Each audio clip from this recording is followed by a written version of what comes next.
Hi! Today on Books Wow, we have with us Memphis author Corey Mesler, whose new novel, The Adventures of Camel Jeremy Eros, is just out from Cervina Barva Press. This is the book here.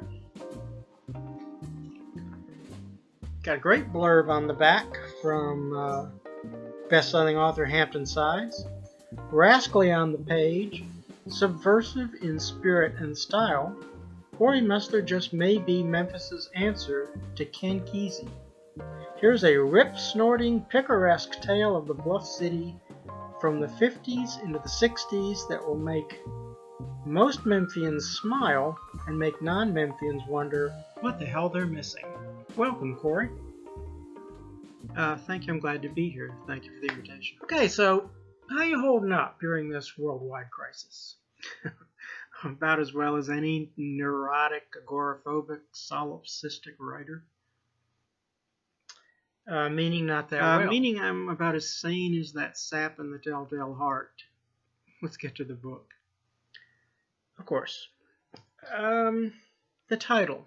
Who is Camel Jeremy Eros? Camel's a recurring character in my fiction.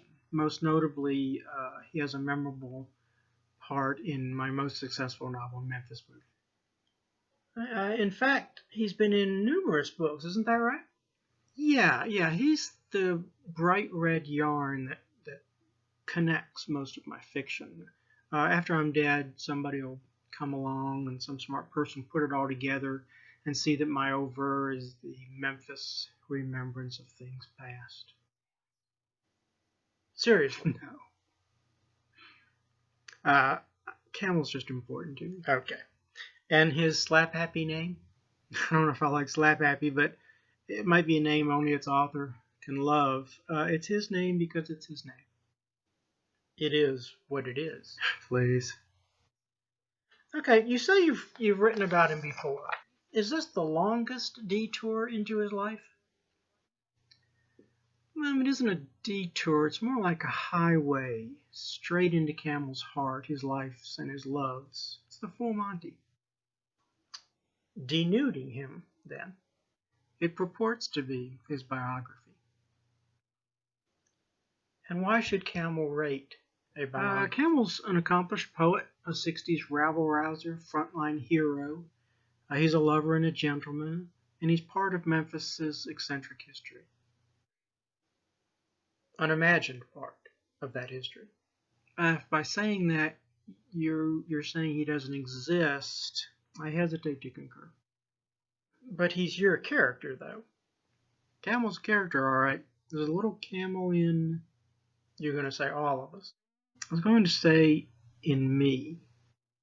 So he's partly autobiographical, as are most authors' characters. Do you believe that? Do you think that Nabokov would agree that Humbert was part of him? I do. So you have a little poet, a little 60s radical in you, a little gentlemanly lover. Let's not get too specific. I am a poet. Of course. If my memory serves me well, Camel dies in Memphis. I don't remember. Seriously? One should never give away plot points to a story.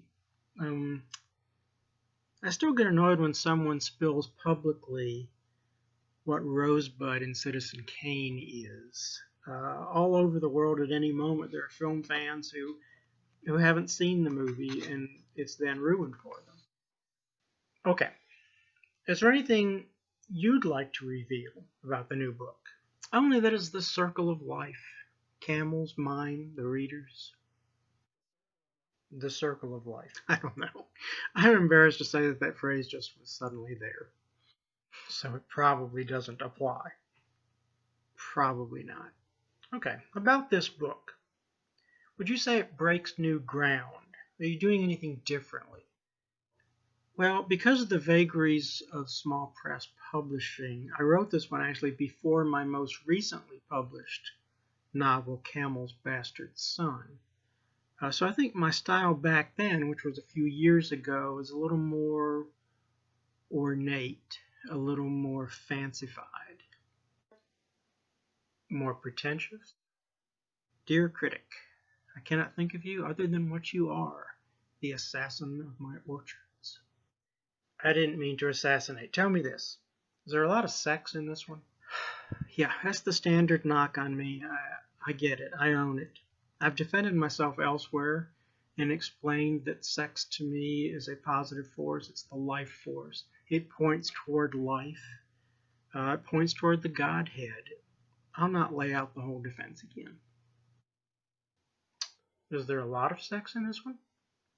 I'm not sure what a lot is. Is it graphic?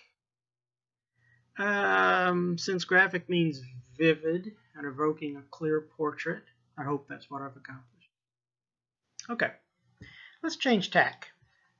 The title and the opening pages seem to draw a parallel between Camel and Huck Finn. Is that kind of course. Every American writer would love to create a character as indelible as Huck Finn. Is Camel then a metaphor for America? America in a time of upheaval, like the 1960s? I don't know if he's a metaphor for anything, but Huck, like Twain, he was a man of his time. You seem obsessed with the 60s. I don't think I'm obsessed. Much of what the 60s stood for is dear to me. I was 14 in 1969, so in essence I was not old enough to be a hippie.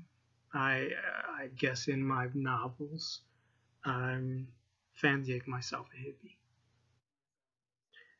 So in that sense, Camel is the hippie you wish you could have been. In that sense, you are Camel. I'll cop to that. That seems a good note to end on. Would you like to say anything else? Only that I want everyone to buy the book, because it's a gas, and that when they make a movie from it, I want Sam Rockwell to play Camel. Thank you, Corey. Do you have any other virtual stops on this tour? Yes. As soon as I'm finished with you here, I'm going on Oprah.